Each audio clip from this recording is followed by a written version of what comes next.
안녕하세요, 여러분. 데이터베이스입니다. 자, 관계 해석이다라고 한다면 이제 수학에서 수로 해석의 기반을 두고 있습니다. 좀 어려운 용어인데요. 수로 해석이 있다라는 건 이제 그냥 프레디트 해석이다라는 건 기본적으로 관계 해석은 수학의 수로 해석에 기반을 두고 있구나 이렇게 넘어가면 될 것 같고요. 자, 관계 해석은 이제 우리가 어떤 일을 하는데 과정을 중요시 하는 게 있고요. 또 결과를 중요시 하는 게 있죠. 어떻게 검색할 거니까 데이터베이스니까 이 속에 있는 자료를 내가 가져와야 되잖아요. 봐야 되잖아요. 어떻게 검색할 것이냐, 무엇을 검색할 것이냐. 네, 이런 고민줄 중에서 요것이 아니라 요거인 거예요. 어떻게가 아니라 무엇을 검색할 것이냐라는 것을 이제 나타내는 비절차적인 언어예요. 그러니까 순서가 상관이 없는 거다라는 거죠. 네. 그리고 이제 코드 박사가 제안한 수학의 수로 해석에 기반을 두고 있는 거고요. 네. 자, 원하는 정보가 무엇이다. 내가 찾는 정보가 무엇이다. 라는 것만 정의하는 비절차적인 언어다라는 거. 그래서 자, 우리가 SQL을 배웠죠. 그래서 SQL은 이제 관계 대수에 대한 성격과 또 우리가 지금 배우는 관계 해석에 대한 성격을 이제 모두 가지고 있는 혼합 데이터 언어가 되고요. 이제 관계 대수하고 이제 관계 해석하고 좀 비교를 합니다. 네, 그래서 관계 대수는 그 과정을 우리가 중요시했죠. 순서가 중요했죠. 그래서 어떻게 유도하는가를 이제 나타내는 절차적인 게 관계 대수였죠. 네, 이제 관계 해석은 무엇이다? 그 무엇을 검색할 것이냐? 단순히 결과값, 결과값만 내보내는 비절차적인 특징을 가지고 있다라는 겁니다. 네, 그래서 관계 해석은 결과, 즉 답만 보여주는 것이다 라는 겁니다. 그래서 데이터베이스를 처리한다 라는 면에서는 이제 동등하다. 데이터베이스를 처리하는 면에서는 이제 동등하다 라고 이제 볼 수가 있습니다. 그래서 관계 대수로 표현한 것을 관계 해석으로 나타낼 수가 있고 또 관계 해석으로 표현한 것을 관계 대수로도 표현할 수 있다라는 겁니다. 그래서 이 관계 해석은 또 종류가 또 나누어지는데요. 투플 관계 해석이라는 것과 네, 도메인 해석으로 구분을 합니다. 네, 그래서 두 개에서는 이제 표현의 차이고 결과는 모두 동일한 거죠. 그래서 우리가 관계 해석에서는 우리가 이제 체크하고 넘어가야 될 게 수학의 수로 해석에 기반을 뒀다. 비절차적이다. 네. 두 개의 능력 면에서는 둘이 동일하다. 전혀 다른 게 아니다. 종류는 이거 두 가지가 있다. 이렇게 기억해 주면 되겠습니다. 자, 그러면 우리가 문제 한번 풀어볼까요? 자, 여기 들어가는 문제는 여러분이 나중에 기본 문제집에 들어가 있습니다. 관계 해석에 대해서 잘못된 것은 그랬습니다. 잘 생각해 보세요. 투플 관계 해석과 도메인 관계 해석이 있다. 맞죠? 원하는 정보와 그 정보를 어떻게 유도하는가? 아니죠. 절차적? 아니죠. 비절차적이죠. 그래서 틀린 것은 2번이 되죠. 자, 기본적으로 관계 해석과 관계 대수는 데이터베이스를 처리하는 기능과 능력 면에서 동등하다라는 거고 수학의 수로 해석에 기반을 두고 있다라는 겁니다. 그래서 정답은 2번이 되겠다. 자, 이 정도만 공부를 해주면 될 것 같아요. 그런데 이제 여러분이 관계 해석이 투플 관계 해석과 도메인 관계 해석으로 나눠진다라고 그랬죠. 그럼 그게 도대체 뭘까? 살짝 우리가 살펴볼게요. 자, 투플 관계 해석이란 무엇일까? 또 도메인 관계 해석이란 무엇일까? 잠깐 살펴보도록 하겠습니다. 일단 종류 두 가지는 기억을 해주고요. 별로 그렇게 중요한 내용은 아닙니다. 투플 해석식으로 정의되는 표기법이고 대표적인 언어로는 QUEL이 있다라는 겁니다. 우리가 SQL을 배웠죠. 그래서 그렇듯이 이런 식으로 표현하는 게 QUEL입니다. 주문 릴레이션 고객 번호가 200인 고객이 주문한 주문 수량과 주문 액수를 검색을 하자. 우리가 SQL에서 이런 문장을 가지고 한번 검색 명령어 만들어 봤죠. 그렇듯이 얘는 이제 이렇게 표현을 한다라는 거죠. 도메인 관계 해석은 이제 도메인 해석식으로 정의하는 표기법이고 대표적으로는 이제 이런 랭귀지가 있다. 다음에 이제 예를 보면 과목 번호 002에 과목 이수자의 학번과 성적을 검색하자. 자, 이렇게 우리가 SQL에서 열심히 공부를 해봤죠. 나타내는 방법이 다른 거죠. 이건 이제 QBL 형태로 표현한 것이 이거다라는 겁니다. 자, 하나의 예로 그냥 보여준 거고요. 자, 이제 이번에는 우리가 내장 SQL에 대해서 살펴보겠습니다. 좀 내장되어 있다. 여러분 몸에도 내장이 있죠. SQL이 내장되어 있다. SQL이 어딘가에 들어가 있다라는 뜻이겠죠. 자, 구체적으로 살펴보겠습니다. 내장 SQL이라는 것은 이제 뭐냐라는 거죠. 이렇게 SQL 문장을 내포하고 있는 거예요. 그 SQL 문장이 내포가 되어서 프로그램이 실행이 될 때 함께 실행되는 거죠. 네, 그래서 호스트 프로그램 언어로 만든 프로그램에 삽입된 SQL. 결론은 내장 SQL은 뭐다? 프로그램에 삽입된 SQL이다. 이렇게 보면 되겠죠. 자, 여기서 좀 생소한 단어가 있을 수 있죠. 호스트 프로그램은 무엇일까? 우리가 일반적으로 말하는 프로그램 언어예요. 그래서 호스트 프로그램 언어는 자, 파스칼이라는 언어, C라는 언어, 비주얼 베이직이라는 언어 이런 여러 가지 프로그램 언어를 말을 하고 있어요. 네, 그래서 이런 프로그램 언어에 삽입된 SQL이다라는 겁니다. 그게 내장 SQL이다라는 거죠. 자, 내장 SQL 실행문은 호스트 언어 여기서 나왔죠? 호스트 언어에서 실행문이 나타나는 곳이면 프로그램에 어디서나 네, 사용할 수 있어요 라는 거고. 그럼 이게 이제 우리가 만든 언어는 기계어로 바꿔줘야지 되죠. 여러분 생각나죠? 우리가 만든 언어를 무슨 프로그램? 원시 프로그램. 기계어로 바뀌어진 것을 목적 프로그램.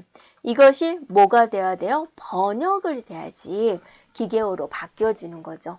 그러면 이제 컴파일한다, 번역을 한다라는 거죠. 그럼 이 내장 SQL 문장은 선행 처리기에 의해서 분리가 돼가지고 컴파일이 된다 그죠.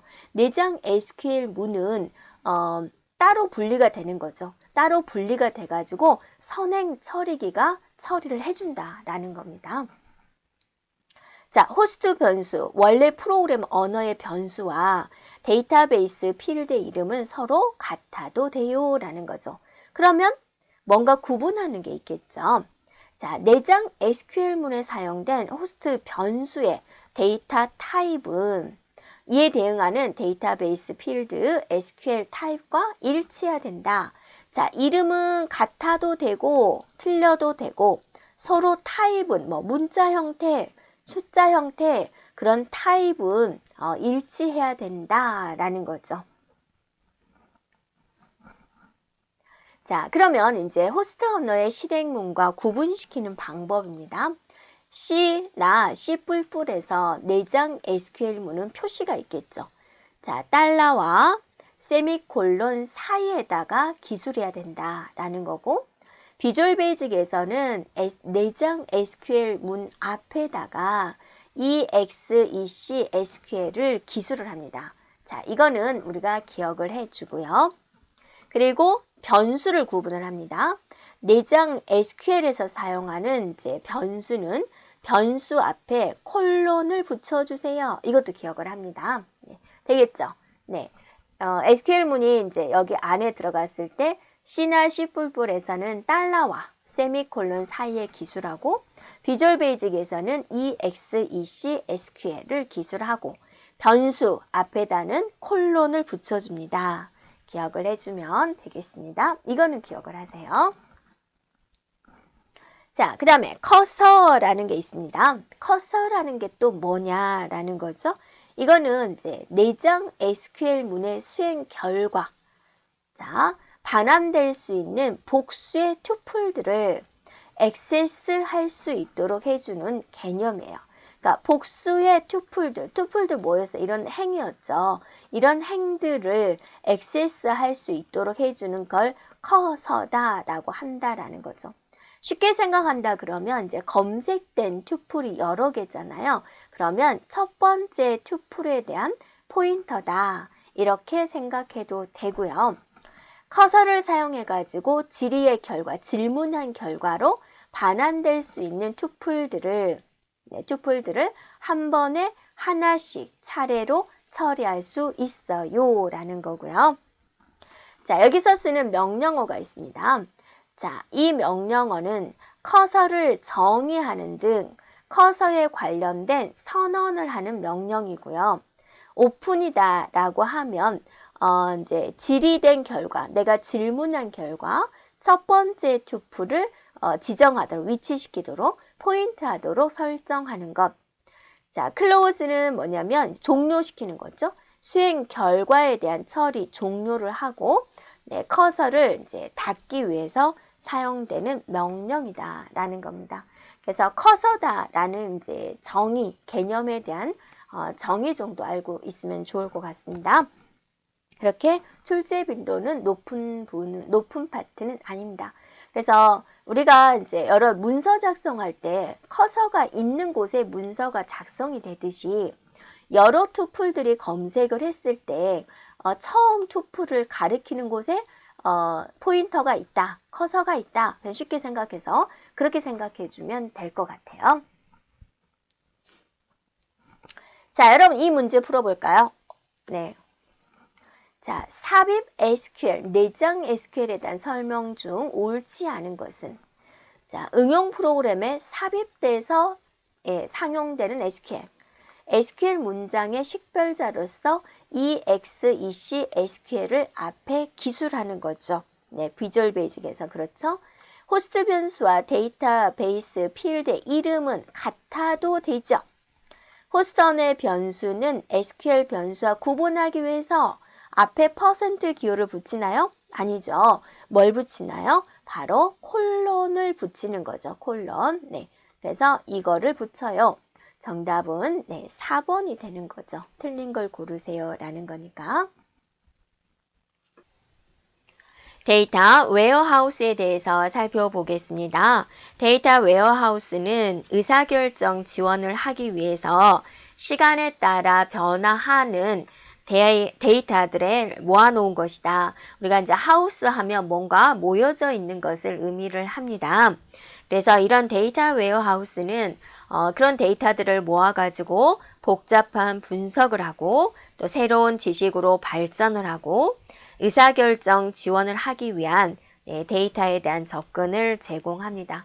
그래서 여러 곳에 분산되어 있는 그런 정보들을 추출을 해서 하나의 집중화된 장소에 모아놔서 여러 사용자들이 좀 더 쉽게 효과적으로 이용하기 위해서 만든 데이터의 창고가 되겠습니다.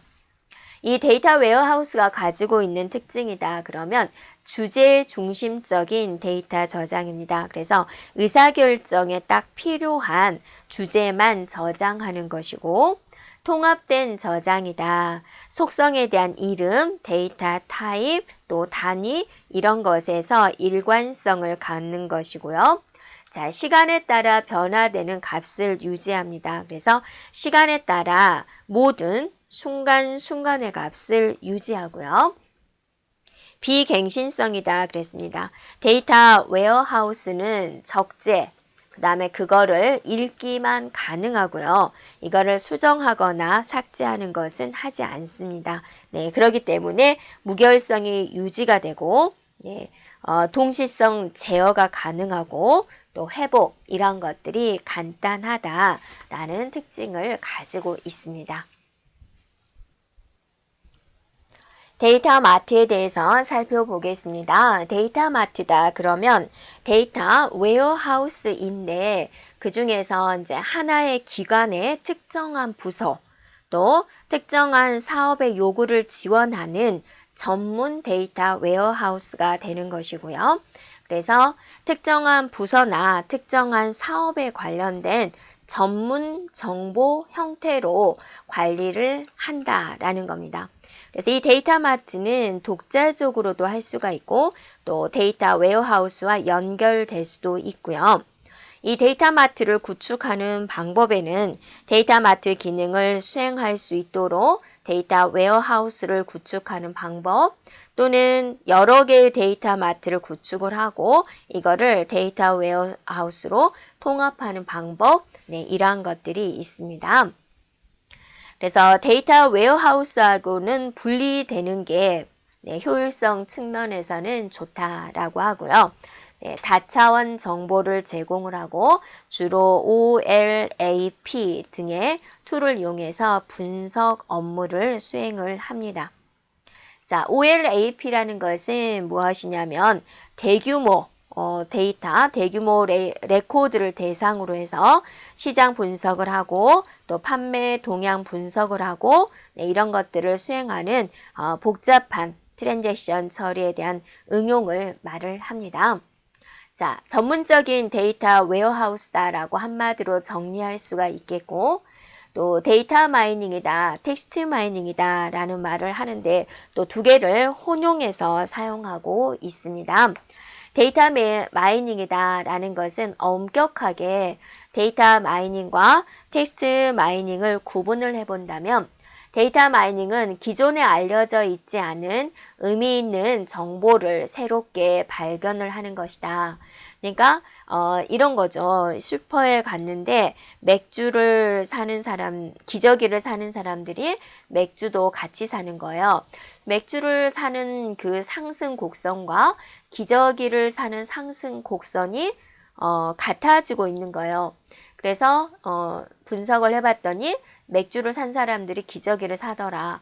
그래서 왜일까? 그러니까 기저귀를 사면서 이제 집에 애가 어리다라는 소리죠. 그래서 다른 뭐 회식이라든지 그런 데 많이 참석하지 못하니까 집에서 뭐 맥주를 마신다. 그 맥주와 기저귀의 관계성 네, 그런 것들이 있습니다. 자, 텍스트 마이닝이다. 그럼 방대한 텍스트 정보를 용이한 상태로 변환하는 것이다. 라고 그랬습니다. 그래서, 자, 우리가 이제 눈에 보이기 좋게 이렇게 이게 뭐냐면 이제 워드 클라우드다. 이런 거 좀 많이 봤죠. 그래서 뭐 뉴스가 있으면 뉴스 데이터에서 어떤 단어가 좀 많이 나올까? 라는 걸 일일이 분석하는 건 힘들잖아요. 또 엑셀에 넣어가지고 단어로 쪼개가지고 그 단어가 몇 개 나왔는지 네. 그리고 또 여러분이 뭐 뉴스에 가보면 실시간 검색어 1위 그런 거 보이잖아요. 자, 그런데 이제 이렇게 워드 클라우드에 딱 넣어보면 글자가 큰 게 많이 언급된 단어예요. 어떤 단어가 제일 딱 보이세요? 자, 문해영이라고 보이죠. 이 내용에서는 문해영이라는 걸 많이 사람들이 이제 검색을 했구나. 이런 식으로 시각적인 효과를 볼 수가 있다라는 거예요. 자, 그래서 이런 데이터 마이닝이다. 그러면 대량의 데이터로부터 관련된 정보를 발견하는 과정이 되겠다라는 겁니다. 그래서 데이터 상호 간의 어떤 패턴, 경향 이런 것으로부터 유용한 정보를 추출을 해가지고 맥주와 기저귀는 같은 곳에 놔두면 또 손님들이 좀 편하겠다. 그런 의사결정에 적용하는 과정이 되겠습니다. 네, 그래서 데이터들에 대한 연관성, 패턴 이런 것들을 이제 분석하는 작업이 되는 거고 대용량 데이터에 대한 통합적인 분석이 가능하다라는 거고요. 자, 빅데이터가 있습니다. 자, 빅데이터다 그러면 이제 데이터가 많은 것을 말을 하죠. 그래서 우리가 뭐 20개의 데이터, 한 반이 30명인데 30개의 데이터, 제가 아니라 뭐 10만 건의 데이터를 가지고 한다. 근데 옛날에는 이제 양을 굉장히 중요시 여겼지만은 요즘에는 양보다는 언제 어느 정도의 데이터를 가지고 어떻게 수집을 했느냐라는 것에 이제 집중이 되는데, 어떤 사람이 이제 빅데이터 분석을 했어요. 그럼 데이터 몇 건 가지고 했어요? 10,000건 가지고 했어요. 그러면 에이, 그게 무슨 빅데이터예요? 뭐 10만 건 정도는 되어야죠. 과거에는 이제 그렇게 많이 했지만 이제 또 그렇게 모은 데이터가 쓸모없는 데이터가 좀 많이 있습니다. 그걸 좀 걸러내는 작업을 하는데, 굳이 뭐 양에다가 승부를 거는 것보다는 이제 좀 질적인 데이터에 집중을 하고 있는 그런 추세인데, 3V가 있습니다. 일단 빅데이터다라고 하면은 볼륨, 양이죠. 예, 어느 정도의 양을 가지고 있는지 라는 거죠. 그 다음에 이제 버라이어티 해가지고 다양한 데이터를 가지고 있는 거고, 또 속도, 빠른 속도로 생성이 된다라는 거죠. 그러니까 이제 데이터가 굉장히 빠르게 변화하잖아요. 그리고 이제 이 데이터라는 게 그 시간에 따라서 흐름이 빠르게 변하기 때문에 이렇게 이제 3V다라고 이야기를 합니다. 그래서 데이터 양이 너무 방대하기 때문에 기존에 우리가 있던 그런 방법으로는 저장하거나 검색하거나 분석하거나 시각화하거나 이런 어려운 정형적인 데이터, 또 비정형적인 데이터 이렇게 말을 합니다. 정형적인 데이터는 이제 우리가 다루기 쉬운 것을 말을 하죠. 네. 그래서, 근데 이제 비정형, 여러분이 이렇게 엑셀에 보면 딱 칸칸이 이렇게 딱딱 나눠진 데이터가 이제 정형 데이터가 되는 거고, 비정형 데이터는 이제 뉴스를 읽을 때 그 문장으로 된 것들, 그걸 가지고 이제 우리가 뭐 한 줄 한 줄씩 이렇게 나눠야 되겠고, 어떤 때는 뭐 단어 하나하나로 나눠야 되겠죠. 그런 것을 말을 합니다. 그래서 비정형 데이터를 이제 굉장히 손질이 많이 가죠. 그래서 뉴스 기사라든지 그런 것들을 말을 하고요.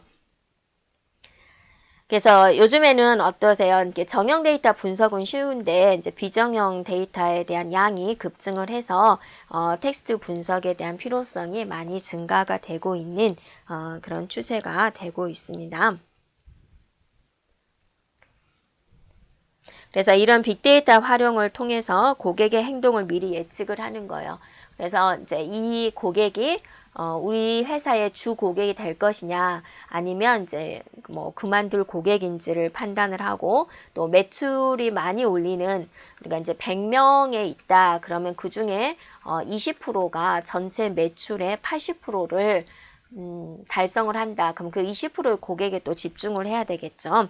자, 이렇게 이제 고객의 행동을 미리 예측하고, 그럼으로써 기업에 대한 경쟁력을 강화시킬 수가 있고, 우리 회사의 생산성 향상을 가져올 수가 있는 거죠. 자, 그리고 하둡이 있습니다. 하둡은 대용량 데이터의 관리, 분석에 적합한 시스템이 되고요. 오픈소스입니다. 그래서 하둡은 이렇게 구성이 되는데, HDFS다 그러면 이제 자바로 개발된 거고 굉장히 대용량입니다. 페타바이트 이상의 대용량 데이터 저장에 효율적이 되고요. 또 시스템 확장이 용이하고요. 일부 데이터 노드의 장애에도 정상적으로 동작할 수가 있다라는 특징을 가지고 있고요. 또 맵리두스가 있습니다. 대용량의 자원을 다루는 분산 병렬 시스템에 효율적인 자원 관리를 위한 목적으로 구글에서 개발한 프로그래밍이 됩니다. 네, 그래서 이제 하둡이다 그러면 빅데이터 분석 과정에서 사용되는 소프트웨어 중에 하나고, 분산 파일 시스템을 기반으로 해서 맵리두스 등에 의해서 병렬 분산 처리를 지원해주는 것이다라고 보면 되겠습니다. 그리고 이제 용어 중에서 이상치다라는 이제 용어가 있는데, 이거는 이제 어떻게 생각해 주면 되냐면, 어떻게 이제 분포를 표현을 했어요. A가 뭐 10, 뭐 B가 20, 뭐 C가 15 이런 식으로 했는데, D가 갑자기 1000이라고 입력이 된 거예요. 그래서 여기만 데이터가 이런 게 나올 수가 없는데 갑자기 여기서 굉장히 큰 데이터가 나와버린 거죠. 그래서 뭐 30 이상인 데이터들은 전체 평균으로 대치를 하겠다. 그래서 이 1000을 지우고 3분의 10 더하기 20 더하기 15의 평균 값으로 이런 이상치를 대처를 하겠다. 자, 이런 게 이제 이상치에 대한 처리가 되겠습니다. 자, 기계학습이다, 머신러닝이다 라고 있습니다.